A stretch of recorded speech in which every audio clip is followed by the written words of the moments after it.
welcome to another episode of the Road Coach Podcast, the show where I share what I've learned from years of living on the road through research and experimentation, so that if you are like me and spend most of your time away from home, you can survive but thrive, even when you're out of your element. And I'm actually sitting at the end of a hall in a hotel right now, ready to head back from the West Coast, Kelowna, British Columbia in Canada, back home. So we may get interrupted here because it is loud everywhere I go. And I brought my family with me on this trip, so they're packing up in the room, and I found to be a quiet corner that I can do this from. So as always, if you're listening on your favorite podcasting app, please do check out our YouTube page at youtube.com/@theroadcoachpodcast. Leave a comment and review. Subscribe if you can. That always helps me spend the time to do more of these episodes. And leave us a rating on your favorite podcasting app if you'd like me to keep going and do more of these. So today I decided to take a little bit of a different turn. Rather than talk about specific tactics or tools that I use on the road, I wanted to talk about just general sort of happiness and fulfillment. And I think that when a lot of us that travel a lot, we tend to maybe get caught up in the hustle and bustle and the busyness of constantly being on the road and on planes and in taxis and hotels. And sometimes we forget to take a step back and look at all the the blessings we have, being able to live a life like this where we can travel all over the place, but also think about our bigger purpose and what our goals and what we're trying to do in life. So I wanted to talk about a couple of different ways that sort of I've learned over time to sort of look at life in general and fulfillment and things like that. And there's a couple of different things I wanted to take you through that I think are really relevant to this. So the first one that I wanted to take you through is what's called Purushartha, the four aims of human life. And this is I think both Hinduism and Buddhism use these sort of terms, but it's originally from Vedic texts. And there's basically four stages of growth that any human can and should go through. And the first one, these are how we reach enlightenment or fulfillment. And I'm going to be very basic with these things, and it's going to be a quick episode, but I just wanted to take you through some of them and why I appreciate some of this, ancient wisdom that's come down through the ages. So in this model of fulfillment with human life, the first stage is Dharma. And what Dharma means is truth or the right way of living. This is taken from Chopra.com. Human behavior is considered necessary for the order of things in the world. And you can see here basically what it means is being conscious of your actions, your words, your thoughts, having compassion and sensitivity to the needs of others, and being awake to the existence of the divine within you. And really, when it comes down to it, I think we, whether or not you believe in a higher power or God or the existence of some supreme being by any means, I think it's important to always remember that there is a piece of something far more powerful within you than you can really manifest itself in the world with our ability to create new ideas, new ways of living, new things in general. Whether you're someone that's creating sales for a company or creating connection with other people or creating physical objects like furniture or cars or houses, we have the ability to create things out of thin air, just out of a thought from our head, and our physical relation to the world that didn't exist in the past. And what is that except the divine or God-like abilities within us? So Dharma is essentially your truth. And there's a really good quote here, what is my purpose? How can I serve other people? And the Bhagavad Gita, that ancient text, which is said to contain a lot of key knowledge. And we got our first introduction. But the Bhagavad Gita says that it's better your own Dharma, though imperfect, than the Dharma of another done perfectly. So this is the idea is Dharma is to figure out what is true to you and how you can serve the grander existence in your community and the world that only you as a unique individual can provide. And that's something that I think we constantly need to be searching for and tweaking to be truly happy. The second stage of growth is artha, and that's the security of having the material comfort you need to live in the world with ease. So one of the basic goals or needs that we have as human beings is getting enough, assets or comforts, let's say, basic security, to be able to search your dharma without being stressed. And so it doesn't necessarily mean houses and cars, etc., but the basic necessities to be able to pursue a pleasurable, meaningful life. So in this instance, artha would be things like finding a way that money runs after you and you not chasing money, do work that's compatible to your nature and serve society. And then obviously trust in, something bigger than you organizing all of this and giving you what you ultimately need in the world if you're searching for it. So the third stage then is kama, and that is the desire for pleasure in your basic existence. So that's finding things that you genuinely enjoy in life, and the idea here is to intersect what you genuinely enjoy with what can serve others, and also what gives you a genuine sense of fulfillment and what you're good at the same time. And the intersection of your dharma and your kama will bring you artha, essentially. And then the fourth we have is moksha. So when you live your dharma supported by your artha and kama, moksha is the final liberation. So that's your true nature, and that's where you really essentially come along. What I really like about these four things is achieving moksha, or what you would call enlightenment or true freedom, comes from finding what you truly enjoy, having it intersect with what your true purpose is and how you can use it to serve others, and also something that you're naturally good at, and that will follow basically, financial and material success, and ultimately it will all align to give you personal liberation and that true sense of freedom, emancipation, liberation, and self-realization. So those are some really good things to keep in mind. Check out those four different aims and read a little bit more about them. Let me know how you feel about them and how you're working on them in your life. I'd love to hear it. And then I also want to take a bit of a different angle, which is a very similar concept, but 10 Japanese concepts. And this is from betterhumans.pub. But these are Japanese concepts for self-improvement in a balanced life, and there's 10 of them. And hopefully I'm not going to butcher all of their pronunciations, but the first one is omayari, which is embedding compassion in your life through work and product design. So essentially that means, how do we operate so that we are serving others and being compassionate of their needs and their needs as well. And then secondly, we have ikigai, which is living with purpose and passion. So again, it's finding that intersection of what makes us really feel fulfilled and alive inside, but also by helping the world and serving others at the exact same time. The third concept is wabi-sabi, which is being grateful, seeing beauty in imperfection and striving for excellence, not perfection. So the idea is we always want to be continually improving on what we want out of life and out of ourselves, but being grateful for what we've already got and looking back to see how far we've come, so that we don't get in this constant state of always pursuing that next goal and not understanding that we have so much already in our lives, and the pursuit of the goal can't be the be-all, end-all. It will never make us happy in and of itself. And then we have Motenai, which is embracing essentialism, living sustainably. So always living not only within your means, but essentially understanding that we are part of a bigger picture in the global community, and there is more to what we're doing. All of our actions affect others, essentially.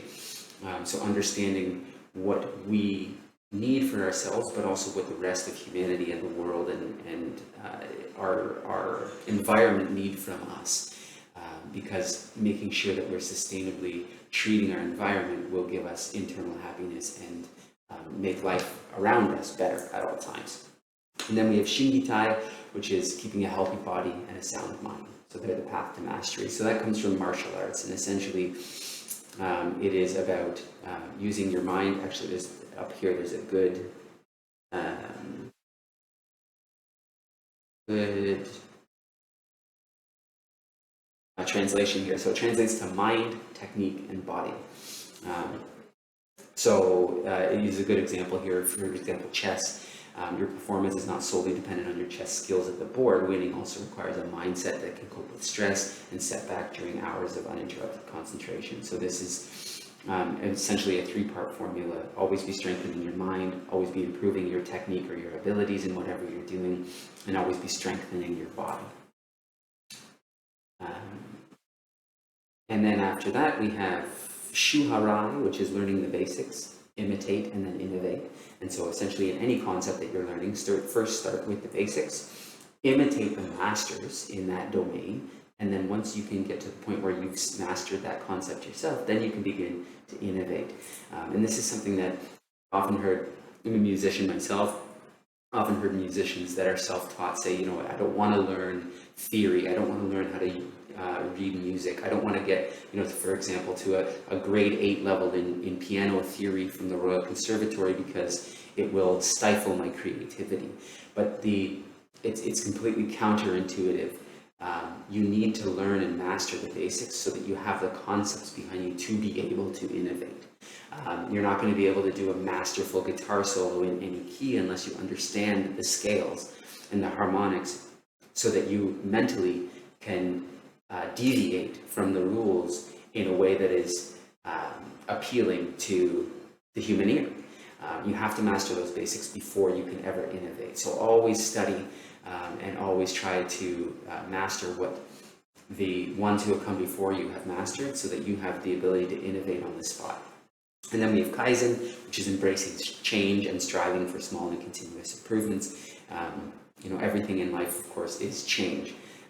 There's a really neat experiment you can do that I just read in a book actually called Deviate by a perceptual neuroscientist. You can cover one eye and then hold your eyelids open with the other eye and stare at the exact same spot in a non-moving environment. So in a room by yourself where there's nothing moving around you, and you'll notice very quickly that your image will start to blur, and within about a minute, minute and a half, you will go completely blind.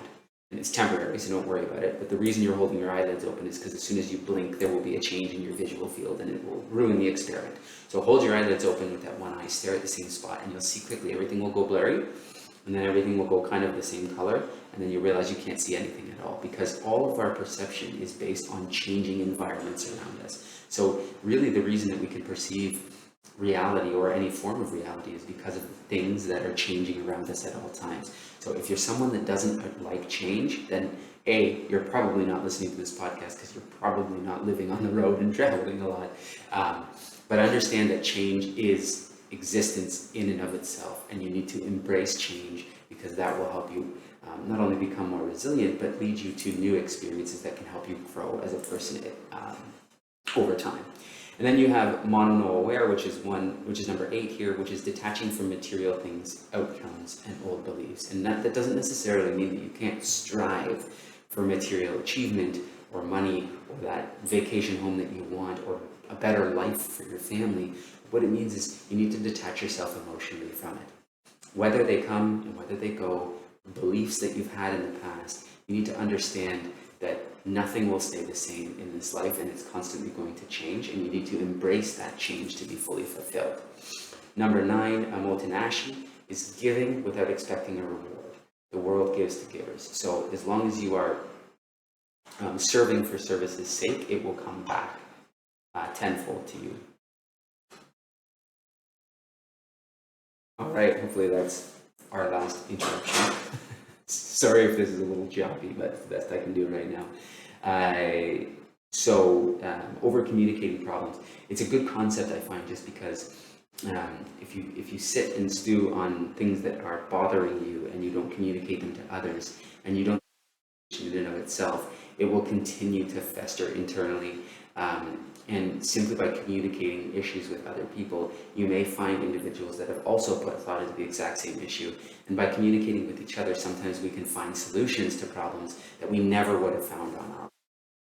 There's your 10 Japanese concepts for self-improvement and a balanced life. And then the last one that I wanted to go through is Maslow's hierarchy of needs. And this is taken from simplypsychology.org, but the actual hierarchy you can find all over the internet, anywhere you look.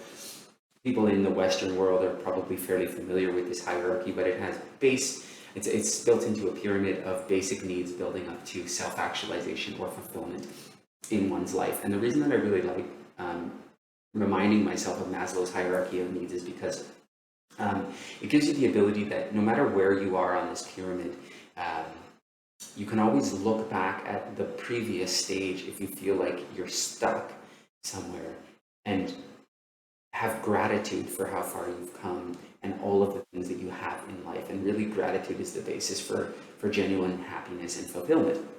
And so it starts with physiological needs, the need for air, food, water, shelter, and reproduction. And once you have those basic physiological needs, you can move on to the next stage, which is safety needs. So personal security, maybe financial security, your employment, resources, your health. And when you can move on from that, you can get to love and belonging, which is a true sense of connection, family, and intimacy. And so it's very hard to feel a sense of belonging with those around you if, you don't know where your next meal is going to come from, or you don't know if you're going to have a place to sleep tonight. And so the idea here is that you work on the lowest level of the pyramid until you get to that point where you can sustain it and work on the next level. You're never going to have a true sense of connection with a partner, for example, if you're constantly fighting over whether or not you can, pay the mortgage this month or pay rent this month. And then on from love and belonging, the next level you get to is esteem, respect or self-esteem or status, recognition, strength, freedom. So when you get to a point where you feel like you've got true friendship and you maybe have a life partner and you've got all of your basic needs covered, the next stage you have to work on is, how do I feel better about myself? And that comes with, physical fitness, with mental fitness, with constantly learning, and with constantly serving others in a bigger and better way. And what you will find is, if you've got that basic sense of connection and you're constantly striving to be a better person for yourself, you will begin to feel better internally each and every day about who you are becoming and who you are at this time.